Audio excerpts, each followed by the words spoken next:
Title: The Secrets We Keep. Chapter 1. The Calm Before the Storm. It had been an ordinary Tuesday, just like any other.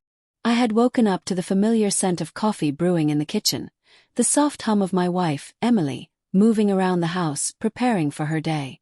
Everything seemed like it was in its usual rhythm. But beneath the surface, something was slowly unraveling. Something neither of us could have foreseen. I had been married to Emily for 12 years. Our life together had been far from perfect, but it had been solid. We had our share of disagreements like any couple, but we loved each other. We had a good life, a beautiful home, and a lovely daughter, Sophie, who was the light of our lives. But recently things felt different. Not in any way that I could put my finger on, but something was off. I couldn't quite grasp it, but I felt it in my gut. That morning I had decided to go for a run. I needed to clear my head. Emily had been distant lately, and I had noticed little things that were unusual. She was quieter, more withdrawn. She no longer asked about my day or smiled when I came home from work like she used to. It wasn't anything major, just enough to plant seeds of doubt in my mind. When I returned from my run, Emily was sitting at the kitchen table, scrolling through her phone. She looked up when she heard me enter. "Morning," I said, wiping the sweat from my forehead. "Morning," she replied, her smile just a little too forced. Her eyes quickly shifted back to her phone, and for a split second, I saw something in her expression. A brief flicker of guilt, perhaps? But I pushed it away. I was being paranoid. I poured myself a cup of coffee and sat across from her, trying to act normal. Sophie, our 7-year-old, came bounding down the stairs just then, full of energy, her school backpack slung over her shoulder. "Daddy, can we play later?" she asked excitedly, her blue eyes shining. "Of course, sweetheart," I replied with a smile, pushing my doubts to the back of my mind. I loved my daughter more than anything, and I knew I couldn't let anything get in the way of that. But as the day went on, my suspicions lingered. Emily had become more distant, and I couldn't shake the feeling that something was wrong.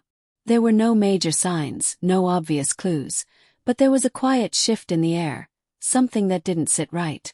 That evening, after we had put Sophie to bed, Emily and I sat on the couch together, the silence between us growing heavier with each passing minute. I could feel the weight of the unspoken words, the tension that had settled in our home like an invisible fog. I tried to make conversation, but Emily's responses were short, distracted. She was physically present, but mentally, she seemed to be somewhere else entirely. Is everything okay?" I finally asked, the words escaping my lips before I could stop them. She froze for a moment, her fingers stilling on the remote. Then, without looking at me, she replied, "Yeah, everything's fine. Just tired." But something in her voice didn't match the words. It was too quiet, too empty. I knew my wife better than anyone, and I could tell when something wasn't right. I opened my mouth to press her further, but just as I was about to speak, the phone in her pocket buzzed. She jumped slightly, her face blanching for a second, before she quickly pulled the phone out and glanced at the screen. Her hand trembled slightly as she unlocked the phone, and for just a moment I saw the name on the screen. Jake. Froze. The name hit me like a punch to the gut. Jake was someone she had worked with. He was a colleague, someone I'd met a few times over the years. But I'd never seen Emily's reaction like this before. Her face had gone pale, her eyes wide. She quickly locked the phone again, but the damage had already been done. My heart pounded in my chest, and for a moment, I wasn't sure if I should say something or just let it go. The room felt small, suffocating. I needed answers, but I was terrified of what they might be. I swallowed hard and tried to steady my breath. "Who was that?" Emily's eyes shifted nervously, and she took a long, shaky breath before answering. "It was just work stuff. Nothing important." I wanted to believe her. I wanted to take her at her word, to trust her the way I always had. But something in my gut told me otherwise. I leaned forward, my voice low but firm. "Emily, I know you. Don't lie to me." For a long moment, she didn't say anything. Her eyes were glued to the floor, her hands twisting nervously in her lap. I could tell she was struggling to come up with something, anything that would explain the situation. Finally, she looked up at me, her eyes filled with a mixture of fear and guilt. "Jack," she began, her voice trembling, "there's something I need to tell you." I could feel my pulse quicken as I waited for her to continue. I already knew deep down what was coming, but I couldn't prepare myself for what she was about to say. "I've been seeing someone," she whispered, her words barely audible. The world seemed to shift beneath me. I heard her words, but I couldn't fully comprehend them. "What do you mean?" I asked, my voice tight, as if I were trying to hold on to some semblance of control. "I've been seeing Jake for the last few months," she admitted, her eyes avoiding mine. My heart shattered in an instant. It was like a cold wave had crashed over me, washing away everything I thought I knew about my life, about Emily. The woman I had trusted, the woman I had built my life with, had betrayed me in the worst way imaginable. I sat there in stunned silence, my mind spinning. The room was suffocating. Everything I thought I knew about our relationship, about our marriage, seemed to crumble around me. And in that moment, I realized that nothing would ever be the same again. Chapter 2: The Shattered Trust. I couldn't breathe. The words hung in the air between us, suffocating the space, suffocating me. I stared at Emily, not sure what to do, or even how to feel. I wanted to scream. I wanted to throw something, anything, just to break the silence that now felt so heavy between us. "Jake," I finally managed to say, my voice barely more than a whisper. "You've been seeing him. Behind my back. For months." Emily's face flushed with shame, and she slowly nodded, not meeting my eyes. I could see the way her shoulders were hunched, as if she were preparing for me to lash out, but I couldn't find the strength to do anything but sit there. My mind raced in 1,000 directions, each thought conflicting with the last. Betrayal, anger, confusion, hurt, they all swirled inside me, crashing together like an unstoppable wave. "I never wanted to hurt you," Emily said, her voice cracking as tears began to form in her eyes. This was a mistake. It wasn't supposed to happen. I didn't plan this. It just happened, Jack." I could hear the sincerity in her voice, but it did nothing to alleviate the weight of her words. No matter how sorry she sounded, no matter how much she cried, the truth was still there. She had crossed a line that I could never unsee, and that hurt more than anything else. "You think I'm supposed to just believe that?" I asked, my voice rising. "You didn't plan this. You think that makes it any better? You've been lying to me for months, Emily." Her face crumpled as she covered her mouth, sobbing uncontrollably. I didn't know what to do. I wanted to comfort her, but how could I? How could I hold her when I felt like the floor had been ripped out from under me? "I don't know what to say, Jack," she whispered between sobs. "I don't know how to fix this. I never meant for it to go this far. It just happened, and now I don't know how to make it right." I stood up abruptly, pacing the living room. The walls felt like they were closing in on me. I couldn't stand being in the same room with her. Not like this, not after everything she had just confessed. I needed air. I needed space to think. "I don't know if I can look at you the same way," I said, my voice sharp. "How could I ever trust you again? You were my wife, my partner, and you went behind my back with him. 4 months. Her words were barely audible as she sobbed harder, but she managed to choke out, "I'm so sorry, Jack. Please let me explain. I love you, I didn't want to hurt you." But I couldn't hear her anymore. Her voice became distant, muffled by the overwhelming sound of my own thoughts. I couldn't even remember the last time I felt so completely betrayed. I had spent the past few years pouring my heart and soul into our marriage, into our family, and she had been hiding this secret from me the entire time. I didn't know who she was anymore. I walked to the front door, not even realizing what I was doing until I was standing outside, the cool night air hitting my face. I needed to be alone. I needed to escape this suffocating feeling, even if it was just for a few minutes. I leaned against the railing, staring out into the street. The world felt different now. Quiet. Me. The life I had built, the home we had shared, it all felt like a lie. I ran a hand through my hair, feeling a weight I hadn't anticipated. For the first time in 12 years, I wondered if our marriage was something worth saving. Behind me, the door creaked open. I turned, half expecting Emily to be standing there, begging me to come back inside to listen to her. But it wasn't her. It was Sophie. "Daddy," she asked softly, her little voice trembling. "Why is Mommy crying?" My heart broke at the sight of her standing there in her pajamas, her wide, innocent eyes filled with confusion. She had no idea what was happening, and I couldn't find the words to explain it to her. How could I explain to my 7-year-old daughter that everything she thought was solid and safe was suddenly falling apart? "Sophie." I crouched down to her level, trying to keep my voice steady. "It's okay, baby. Mommy's just upset right now. Everything will be okay. You don't have to worry." But even as I said it, I knew it wasn't true. Nothing would ever be the same. Not after tonight. Not after what Emily had done. I stood up, taking a deep breath and giving Sophie a quick hug, trying to hold it together for her. I didn't want her to see me breaking, not now. "Why don't you go back to bed, sweetheart? Everything will be okay." She nodded slowly, her small face etched with worry, before turning and heading back inside. I watched her go, feeling a pang of guilt. I should be the one protecting her, keeping her safe from all of this. But now I felt like I was losing everything I held dear. As I walked back inside, Emily was sitting on the couch, wiping her eyes, trying to compose herself. She looked up when I entered but didn't say anything.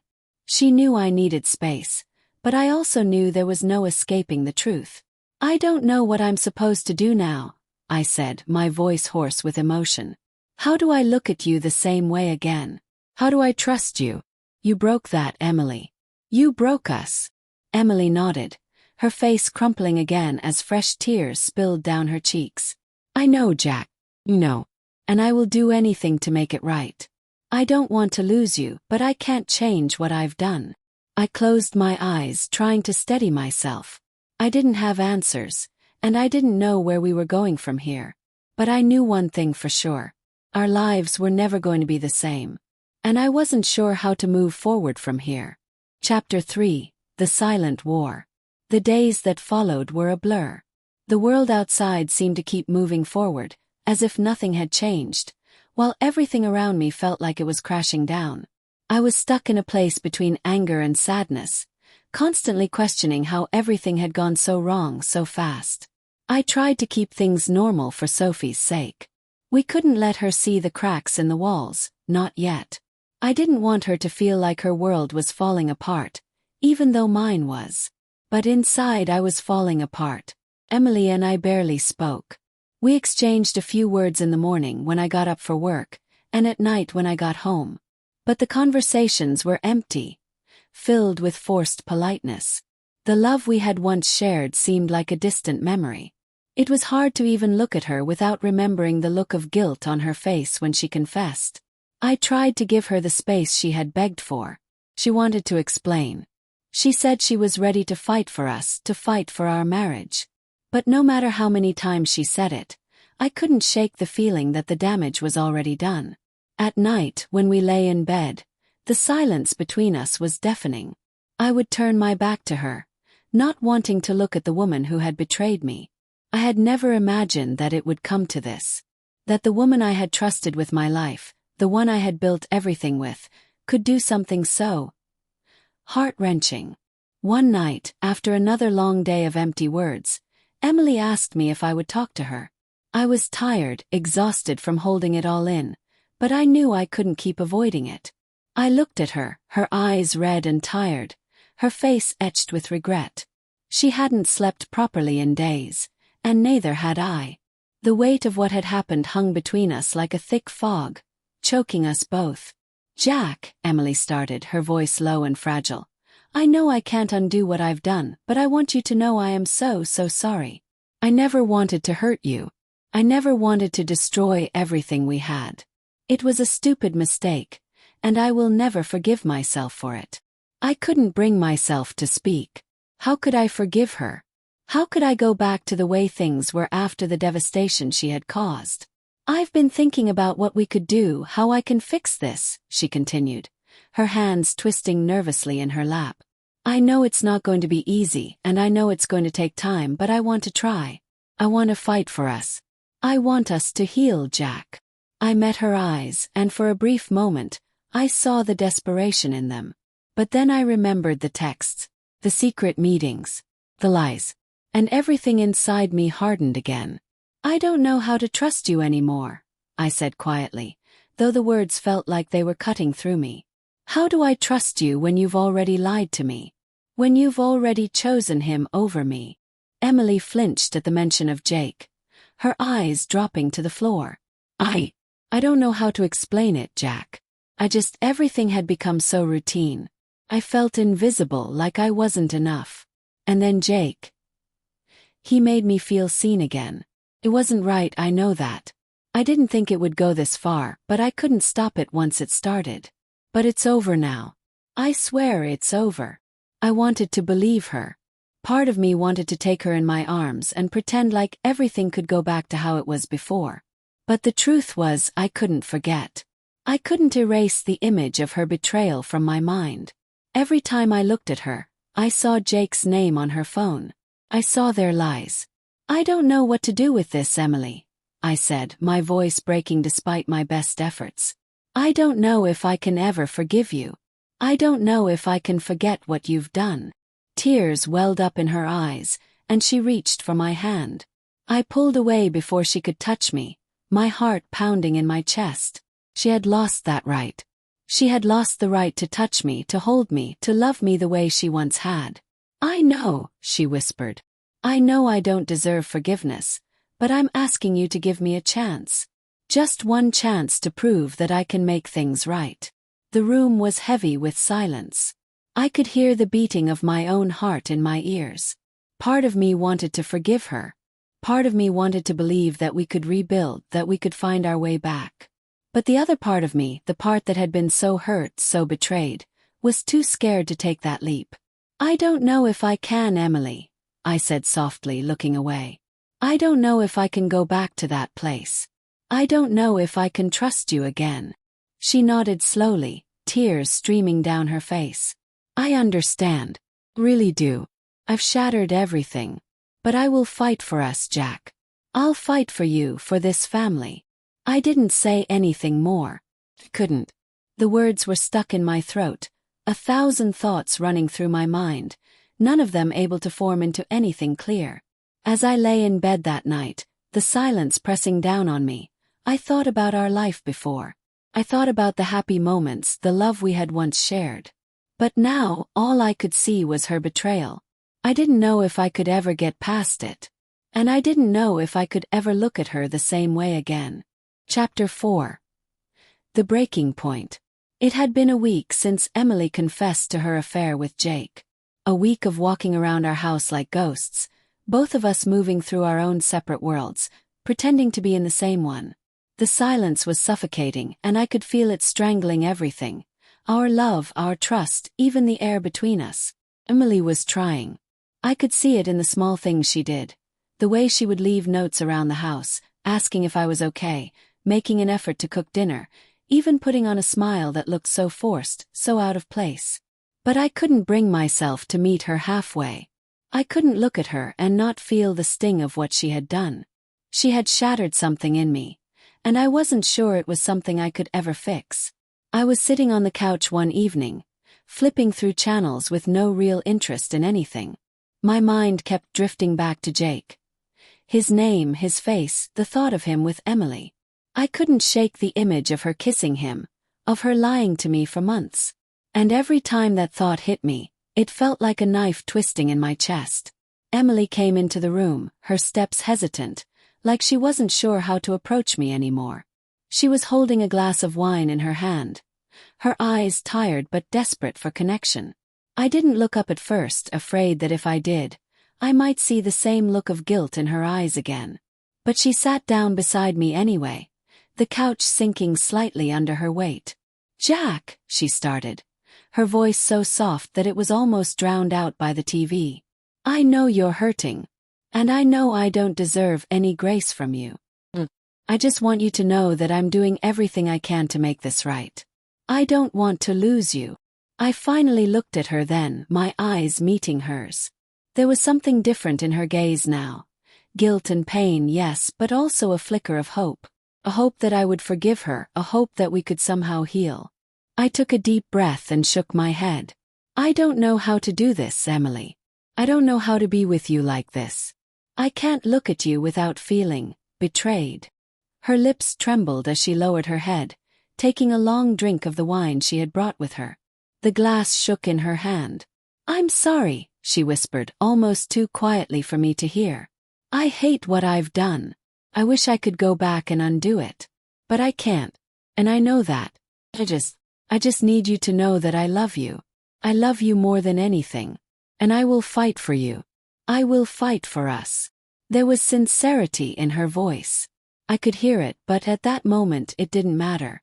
She could say the words all she wanted, but they couldn't undo the damage. They couldn't unring the bell.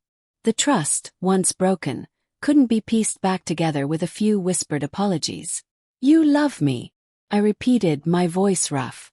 Then why did you go to him? Why did you let it go that far, Emily? How could you do that to me? She flinched at the raw pain in my voice, and I saw the tears well up in her eyes again. She reached for my hand, but I pulled away instinctively, not wanting her touch. Not right now. Jake. He wasn't a replacement for you, she said, her voice cracking. It wasn't about you. It was about me. I was lonely and I let it get out of control. I felt invisible in this marriage, and I lost sight of what really mattered. I'm not trying to make excuses, Jack. I don't know why I did it. I didn't want to hurt you. I never wanted to hurt you. The words felt hollow. I wanted to believe her, I really did. But the betrayal had already dug itself too deep into my heart. The more she tried to explain, the more I couldn't understand. How could she love me and do this? How could she destroy everything we built? The room fell into silence again, the only sound the faint hum of the TV in the background. My thoughts were a whirlwind. Anger, confusion, sadness, helplessness. It was all too much. You're right, I said quietly after a long pause. You don't deserve forgiveness. You don't deserve another chance. Not yet. Emily's face crumpled, her body slumping as if my words had struck her harder than I intended. She opened her mouth to say something, but no words came out. She looked at me, her eyes pleading, desperate for me to give her some kind of sign. But I couldn't. I couldn't give her that. Not now. Not when everything inside me screamed that it was too soon, that I wasn't ready. I need time, Emily, I said finally, my voice steady but cold. I need time to figure this out. Can't just jump back into this. I can't pretend like everything's okay. I'm not sure it ever will be again. She nodded, tears slipping down her face. I'll wait for you. I'll give you all the time you need. I'm not going anywhere, Jack. I'll do whatever it takes. I didn't know if I believed her. I didn't know if I could ever believe her again. But I couldn't make any decisions tonight. I was too hurt, too lost in the chaos of my emotions. Please don't make any promises you can't keep, I said, standing up and turning away. I can't handle any more lies. Not from you. Not from anyone. I walked away, leaving her sitting there on the couch, alone with her guilt and her broken promises. As I lay in bed that night, the weight of everything settled on me like a heavy, unshakable burden. I had spent 12 years building a life with Emily, a life I had thought was solid. But now that life was shattered, and I didn't know how to put the pieces back together. What was I supposed to do now? How could I trust again? Would I ever be able to look at her the same way? The answers felt so far out of reach, and the pain of it all was like a constant ache in my chest. I closed my eyes, but sleep didn't come easily. And for the first time in a long while, I wasn't sure what the future held. Chapter 5. The weight of forgiveness. The following week felt like an eternity. I was going through the motions, trying to appear like everything was fine, trying to act like I was still the man I used to be. But inside, I was torn in ways I didn't know how to describe. Emily kept her distance, though I could feel the tension in the air every time she looked at me. She was doing what she promised, waiting. But it wasn't enough. I couldn't breathe in this space. This house that had once been filled with laughter, warmth, and love. Now it was filled with silence and pain, and I couldn't escape it. Every time I passed by her, I was reminded of everything that had happened, everything that had changed. And it was killing me slowly. Sophie had noticed the shift too. She asked questions, innocent ones. Why doesn't Mommy smile anymore? Why are you and Mommy always quiet? She was too young to understand the weight of it all, but her eyes seemed to see more than I wanted her to. One evening after dinner, Emily and I sat across from each other in the kitchen, the silence between us more oppressive than usual. She had made dinner, but neither of us had an appetite. The food seemed tasteless, bland, like it was just another reminder of how broken everything had become. I talked to someone today. Emily finally broke the silence, her voice low, almost hesitant. A therapist. I don't know if it will help, but I thought it might be a step toward fixing things. I've realized how badly I hurt you. How deeply I've scarred you. I didn't look at her. Couldn't. If I did, I might lose whatever fragile control I had left. Jack, I don't want to keep going like this, she continued. I can't stand it. The guilt. The pain I see in your eyes every day. I want to make this right. I want to fix us. My fingers tightened around my glass, my knuckles turning white. The words stung, but not in the way they had before. I could hear the sincerity in her voice, but the anger inside me was louder. Fix us? I asked, finally meeting her gaze. How do you fix something like this, Emily? How do you undo months of lies, of deceit, of betrayal? You can't just fix it. It's broken. And it's not something you can patch up with a few therapy sessions. The words felt like they were being ripped out of me. Every accusation, every word of hurt, they burned as I said them. But I couldn't stop. It was all bubbling to the surface now, and there was no way to contain it. I never meant to hurt you, Jack, she said softly, tears welling in her eyes. I didn't know how to handle everything. I wasn't thinking clearly. But I love you. Do.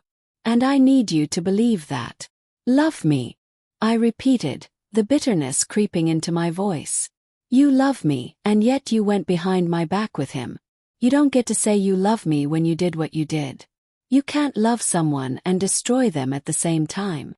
She lowered her head, the tears now slipping freely down her cheeks. It wasn't enough to see her cry anymore. It wasn't enough for her to apologize again and again.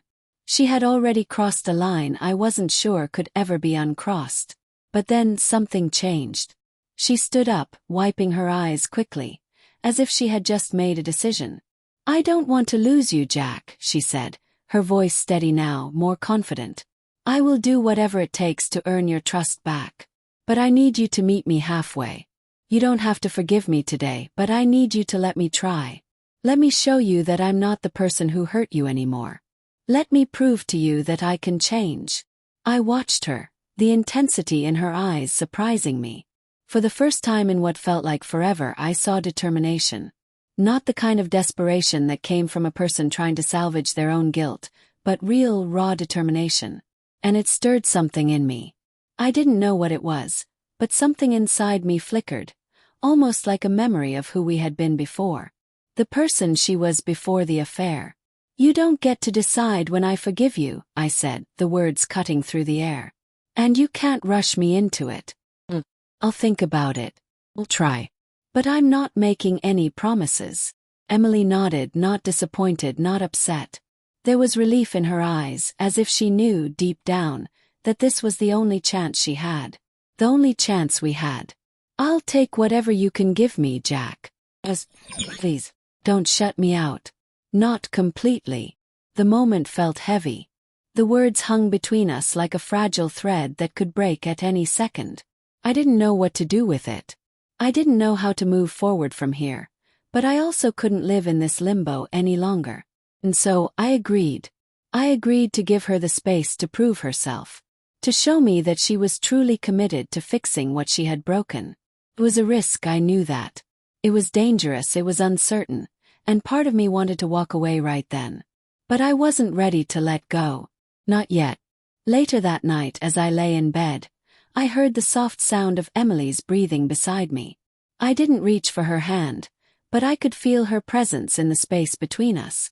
She wasn't giving up, and neither was I. We were still here, still fighting, even though neither of us knew what the outcome would be. I closed my eyes, trying to block out the doubts in my mind. For the first time in days, I allowed myself to believe that maybe, just maybe, we could make it through this. But only time would tell. Chapter 6. The space between us. The days after that conversation felt surreal. Emily and I had found some semblance of normalcy, if you could call it that. We had settled into a new routine, but the cracks were still visible. The heavy silence that once filled every room of the house had been replaced with something quieter, more patient. It wasn't peace, but it was the start of something that resembled it. Sophie had begun to notice, too. She'd ask why Mommy wasn't laughing or why Daddy wasn't sitting with her during dinner. I'd smile weakly, trying to convince her that everything was fine. And Emily, bless her heart, had been doing her best to keep things together. She was trying to be present, to show Sophie that we were still a family. But I could tell she was struggling. She was trying to keep the mask on, trying to be the woman I had once known. But for me, every smile felt forced. Every laugh sounded hollow. I wanted to believe things could go back to the way they were, but the sting of betrayal was always there, just under the surface.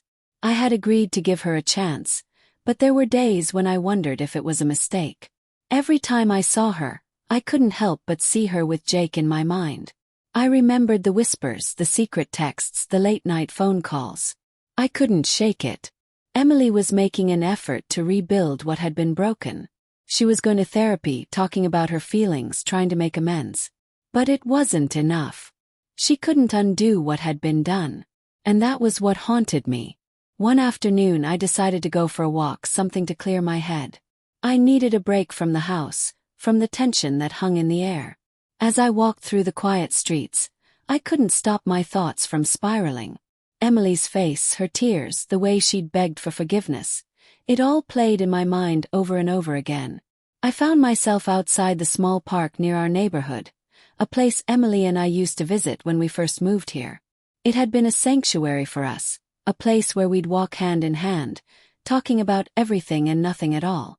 I could still remember the smell of fresh grass and the way the sunlight would filter through the trees, casting a warm glow on her face.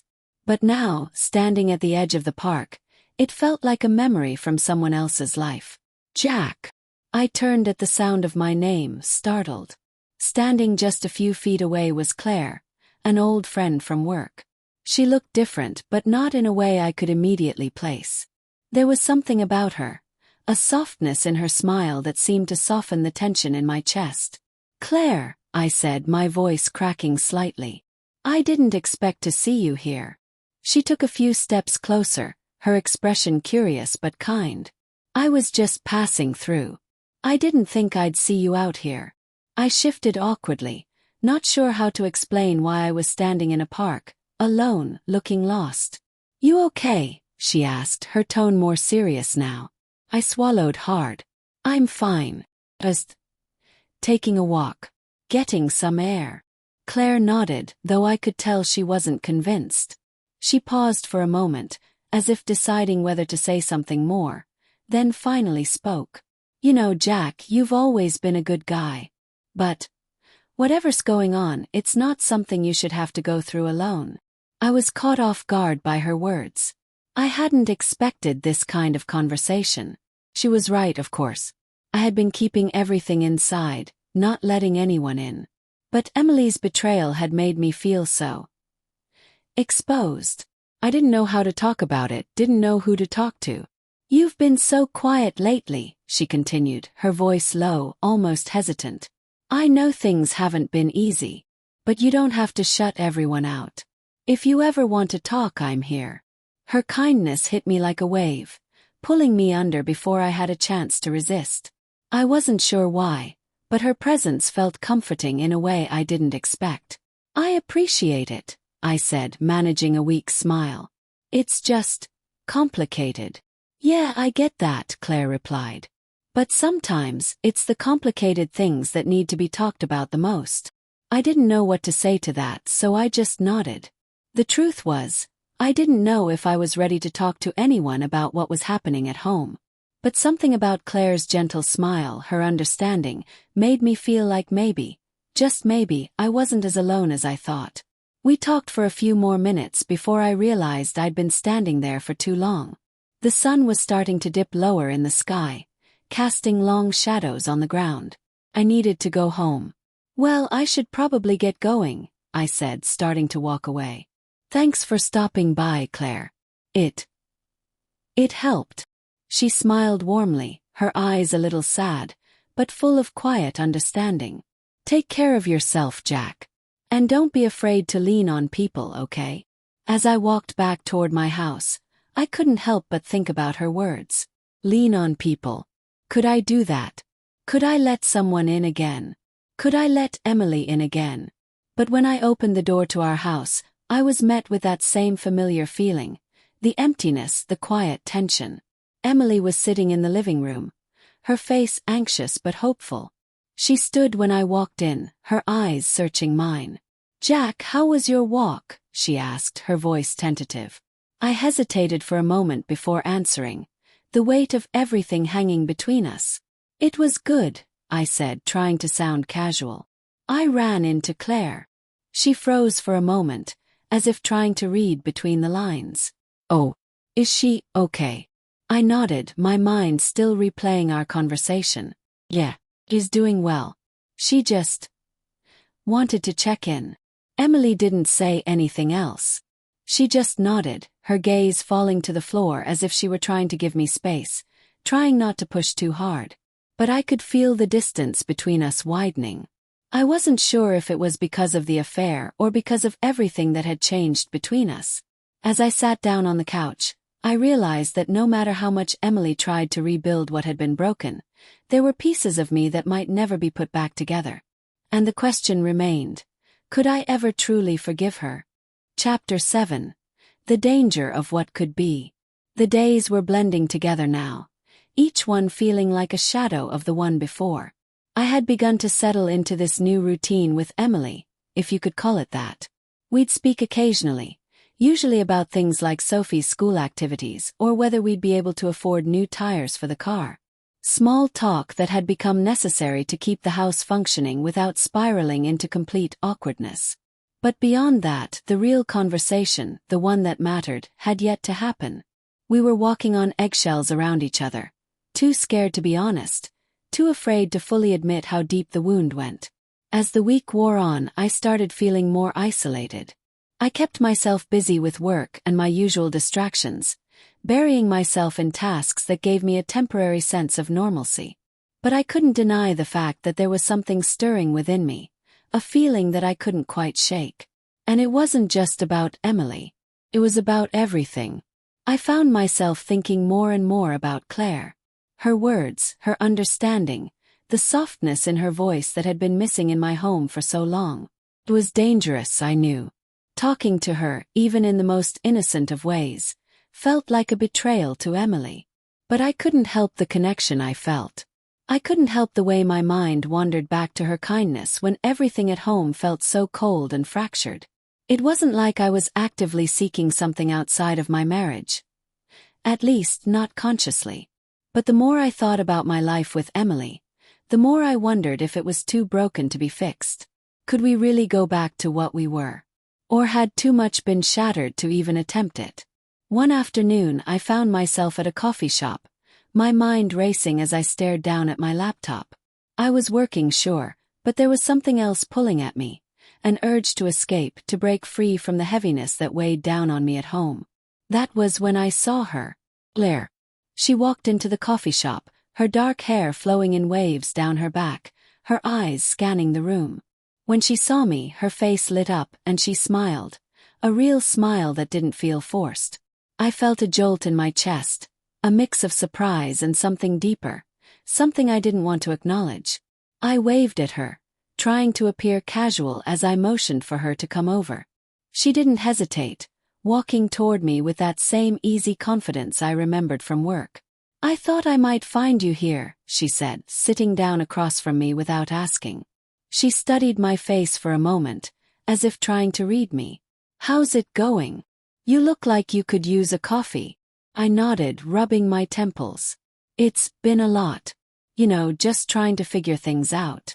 She leaned in slightly, her gaze soft. "It's okay, you don't have to explain it to me. I know how complicated it can get. But I want you to know that you don't have to be alone in this, Jack. Not if you don't want to be." Her words made my heart skip a beat, and I quickly looked down at the table, trying to hide my reaction. "I don't know what I want right now," I said, my voice low, almost vulnerable. "Everything is such a mess. I'm just trying to survive through each day, hoping it'll get better." She nodded slowly, her expression understanding. "You don't have to have it all figured out. Not right now. You've been carrying this weight on your own for too long, Jack. You deserve to let someone else help you carry it. Don't let the silence eat you alive." I felt an ache in my chest, something I hadn't even realized was there until now. I had been so focused on surviving, on moving forward, that I hadn't taken the time to actually feel anything.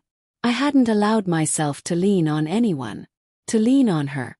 Before I could stop myself, the words slipped out. "I'm not sure what to do anymore, Emily. She's trying, but I don't know if I can forgive her. I don't know if I can ever trust her again." Claire's eyes softened, and she placed a hand on the table, inches away from mine. The gesture was innocent, but it felt like a lifeline. "You don't have to forgive her overnight, Jack. But you don't have to do it alone either. Take your time. But don't close yourself off to the people who care about you." I swallowed hard. There it was again, the pull I felt toward Claire. It wasn't just her kindness. It was her presence. She was offering me something Emily couldn't. Something I hadn't even realized I needed. I pulled my hand back from the table, the weight of the decision sinking in. "I don't know if I'm ready for this," I said, more to myself than to her. "But I don't know if I'm ready for anything, really." Claire's smile faltered slightly, and for a moment, I saw something else in her eyes. Something that wasn't just concern or friendship. It was something deeper. But she didn't push. She didn't try to make me do anything. She just nodded. "I understand, Jack. I'm not trying to rush you. I just want you to know that you don't have to go through this alone. And when you're ready, you know where to find me." I didn't know what to say. I didn't know what I wanted. But as Claire stood up and walked away, her words lingered in my mind. "You don't have to go through this alone." As I sat there, staring at my coffee, I realized that I was already walking a dangerous line. A line I didn't know if I could walk back from. But there was no turning back now. The distance between Emily and me was growing by the day. And as much as I wanted to fix it, part of me knew it might already be too late. Chapter 8. The Weight of Choices.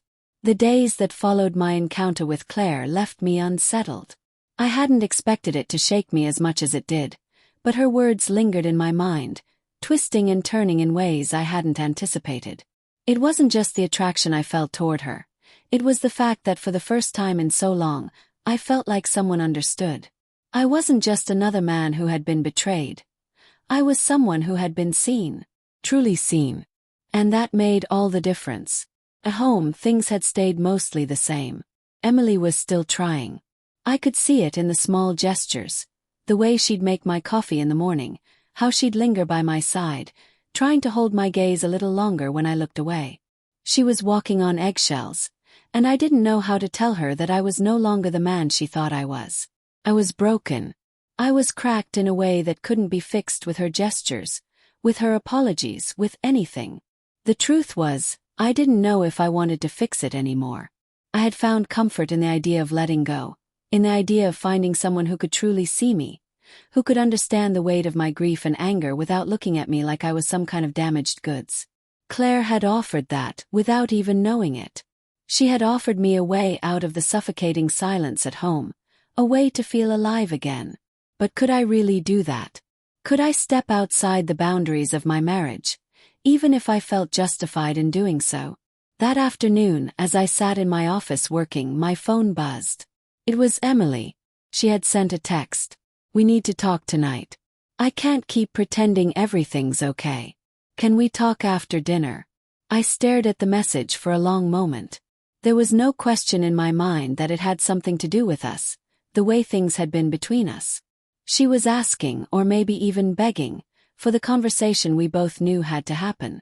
But I wasn't sure I was ready. I wasn't sure I wanted to hear whatever it was she had to say. Was I still angry? Was I still hurt? Absolutely. But what did I want out of this conversation? What did I even want out of this marriage anymore? The uncertainty gnawed at me as I drove home that evening. I hadn't told Emily about my meeting with Claire. I wasn't sure why. Part of me didn't want to hurt her further. The other part was terrified of the truth. The truth that, no matter how hard I tried, I wasn't sure I was in love with her anymore. Not in the way I used to be. When I arrived home, the house was quiet. Too quiet. I found Emily in the kitchen, her back turned as she prepared dinner, the soft sound of chopping vegetables the only noise between us. She didn't even look up when I entered. "Hey," I said, trying to sound casual, but the weight of everything hung heavily in my words. She turned to face me, her eyes searching my face. There was something there, something raw, something vulnerable. I hated how she looked at me like she was trying to read me, trying to figure out where I stood. "Hi," she said softly, her voice barely above a whisper. "Are you okay?" I nodded, though I wasn't. "Yeah, I'm fine." Her eyes narrowed, the concern evident. "You don't have to keep pretending, Jack. I know things aren't fine." "Not really." I hesitated, the space between us feeling like a chasm I couldn't cross. "You're right," I finally said, my voice thick with emotion. "Things aren't fine. I don't know what we're doing anymore, Emily. I don't know if I can forgive you. I don't know if I even want to try." The words felt like a confession, as though I was revealing something I'd been hiding from myself for months. I could see the pain flash in her eyes, but she didn't flinch. She didn't turn away. "I know I've hurt you. And I've spent every day since then regretting what I did. I didn't mean to destroy what we had, Jack. I didn't mean to betray you. But I need you to understand something. Just because I made that mistake doesn't mean I don't love you. I do.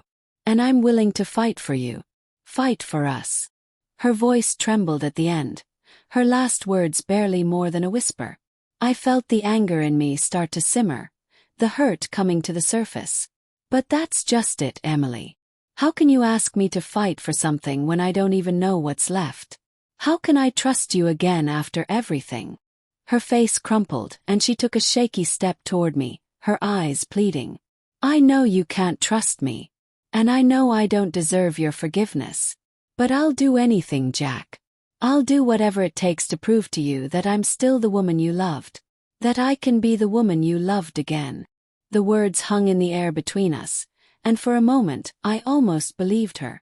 I almost wanted to believe her. But the image of Claire's smile, the way she had made me feel, it haunted me.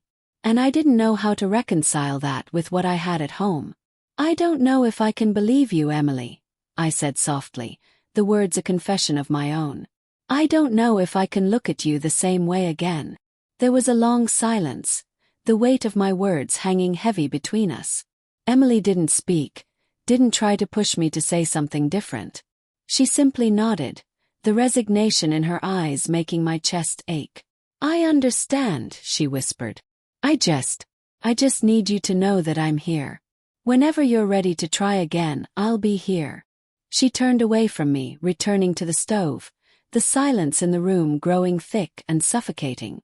I stood there for a moment longer, torn between the woman who had broken me and the woman who had shown me a glimmer of something I hadn't realized I needed.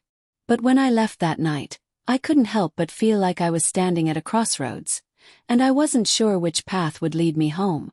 Chapter 9: The Crossroads. The night felt heavy as I lay in bed, staring at the ceiling. Emily had fallen asleep beside me, her breathing soft and steady, but the air between us was thick. The conversation we had just shared echoed in my mind, each word louder than the last. I wasn't ready to forgive her. I wasn't even sure if I could ever trust her again. Yet, despite everything, a small part of me, the part that wanted to believe in the possibility of healing, wondered if she was right. Could we rebuild what we had? Could we ever go back to how things were? I kept seeing Claire's face in my mind, though. It wasn't fair, I knew. I shouldn't have been thinking about her, not when I was still living in the wreckage of my own marriage. But there was something about her that pulled me in. She had offered me an escape, a way out of the suffocating reality of my life with Emily. But was that just a temporary distraction? Or was it something more? I turned over in bed, the sheets tangling around my legs. Emily stirred beside me but didn't wake. I felt a strange pang in my chest, a mix of guilt and yearning. I had been with Emily for over a decade, and yet here I was on the verge of giving up on her. I couldn't ignore the fact that something was broken, something fundamental between us. But was it truly over? Or could we fix it? The question gnawed at me all night, keeping me awake long after Emily's steady breathing had lulled me into a restless sleep. The next day, I found myself standing in front of the bathroom mirror, trying to summon the courage to face the truth, to face her. But what was the truth exactly? Could I look Emily in the eye and say I didn't love her anymore? Could I tell her that, despite everything, I wasn't sure if I wanted to save our marriage? The door to the bathroom creaked open, and I turned to see Emily standing in the doorway, her expression soft but tired. She had clearly been awake for a while, and I could sense the hesitation in her posture. She didn't know what to say. "I've been thinking," she said quietly, her voice fragile, "about everything. And I can't do this anymore, Jack. I can't keep pretending that I'm okay with where we are. That you're okay with it. You don't look at me the same way. And I can see it. I can feel it." I didn't know how to respond to that. It was true. I didn't look at her the same way anymore. How could I? After everything that had happened. "I'm sorry," she continued, taking a step toward me. "I know I can't undo what I did, but I swear to you, I never wanted to hurt you. And I don't want to lose you." My heart twisted at her words. I wanted to say something comforting, something that would reassure her. But I couldn't. Not when my own heart felt so conflicted.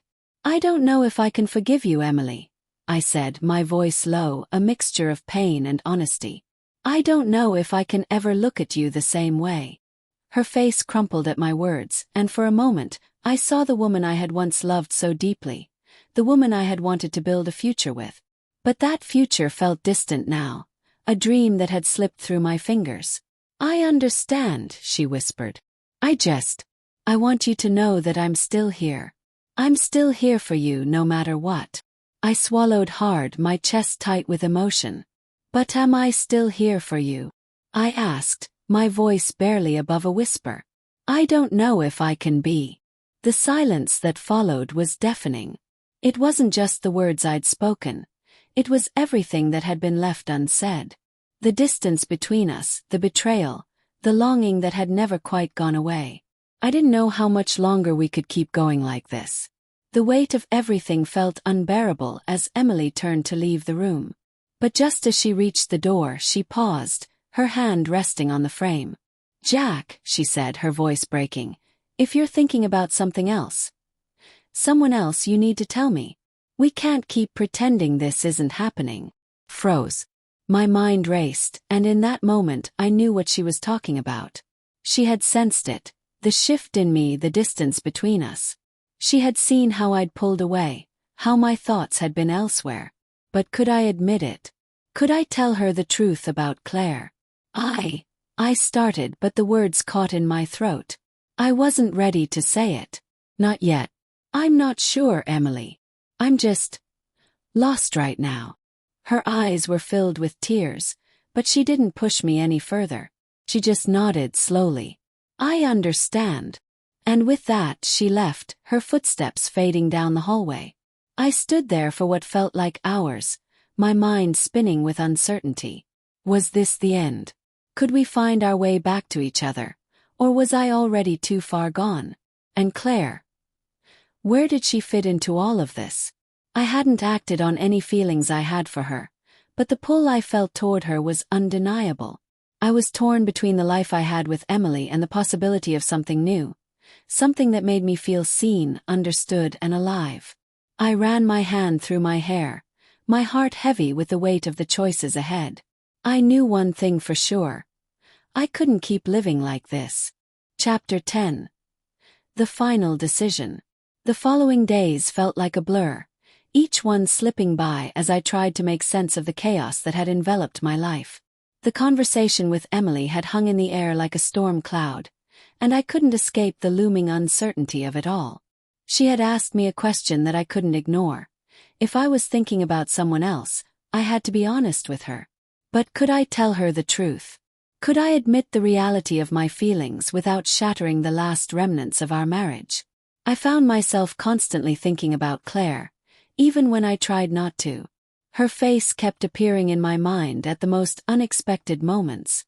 The way she had listened to me without judgment, the warmth in her eyes that made me feel understood in ways I hadn't felt in years. She hadn't pushed me. She hadn't made me feel like a failure or like a man broken beyond repair. She had offered me something different, a chance to be seen, to be heard. But Emily had been there too. Through everything, despite all the hurt and betrayal, she had stayed. She had apologized. She had pleaded with me to try. And I didn't know if that was enough. I didn't know if I could be enough for her anymore. The tension in our house was palpable. Emily had grown quieter, and I could see the sadness in her eyes whenever we shared a space. It was as if we were two strangers forced to coexist under the same roof, each pretending that everything would somehow be okay. But neither of us was truly okay, and the pretending was becoming unbearable. One afternoon I took a walk through the park to clear my head. The cool autumn air was a welcome distraction as I strolled along the path, trying to escape the noise in my mind. I had always come here to think, to reflect on my life when things felt too overwhelming. But today it felt different. Today, I wasn't just trying to escape the stress of work or the pressures of daily life. I was running from a decision that could change everything. I sat down on a bench, leaning back as I let out a slow breath. And then, without warning, my phone buzzed in my pocket. I didn't need to check to know who it was. It was Claire. She had texted me once before, asking how I was doing, but I had been too consumed by everything at home to respond. But this time I felt the pull to reply.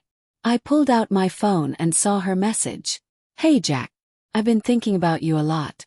I know things are complicated, but I just want to remind you that I'm here if you need someone to talk to. Take care of yourself." I stared at the screen, my fingers hovering over the keyboard. I knew what this meant.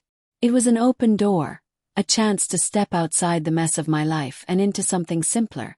But could I really do that? Could I leave behind everything I had built with Emily? Everything that had once meant the world to me, just for the sake of feeling something new, something different? I closed my eyes, the weight of the decision pressing down on me. I didn't want to hurt anyone, but I also didn't want to keep living in a state of limbo. I couldn't keep pretending that everything was fine when it was falling apart. And I couldn't keep clinging to a past that had already slipped away. Slowly I began to type. "I don't know what to do right now, Claire. Everything feels so wrong. But I do appreciate you reaching out. I need time to think, to figure out what I want. But thank you really. For everything." I hit send before I could second-guess myself. And then, for the first time in days, I felt like I could breathe again. As I sat there, waiting for her reply, my mind wandered back to Emily. She had been so understanding, so patient with me. But was patience enough? Did she deserve more than what I could give her now? Could I give her everything she needed, or was I too far gone to even try? That evening when I got home, Emily was in the kitchen preparing dinner. She looked up as I walked in, her expression soft but unreadable. There was no confrontation, no anger, just quiet sadness, as if she was bracing herself for the inevitable. I set my keys down on the counter and stood there for a moment, unsure of what to say. The words seemed to get stuck in my throat, but I had to speak. I had to tell her what I was feeling, even if it meant breaking her heart. "I spoke to Claire today," I said, my voice barely above a whisper. Her eyes widened, and I could see the instant hurt flash across her face. "You spoke to her?" He nodded. "I did. I needed to talk to someone. Someone who wasn't you. Someone who could help me make sense of everything that's going on inside my head." Emily's lips trembled, and she lowered her gaze. "And, what did she say?" I hesitated, unsure of how to continue. "She said she's here if I need her. That she'll listen. And I don't know what to do with that, Emily. I don't know what I want anymore. I'm lost." The silence between us stretched on, the tension thick and suffocating. And then, in a quiet, defeated voice, Emily spoke. "I don't know what to say, Jack. I don't know what to do either. I love you, but I can't keep pretending that everything's okay when I know it isn't. I need to know if you're still here with me, or if you've already checked out." Her words cut through me like a knife, and I felt the weight of the decision settle in my chest. I wasn't sure if I was ready to make it, but I knew that I couldn't keep living like this. "I don't have an answer for you right now," I said, my voice heavy with regret. "But I will figure it out. I promise." She nodded, her face pale as she turned back to the stove, the silence between us now more deafening than ever. I didn't know what the future held. But one thing was clear. I couldn't keep running from the choices that lay ahead. I had to make a decision, and soon. And as I stood there, looking at the woman who had once been my everything, I realized that no matter what I chose, someone was going to get hurt.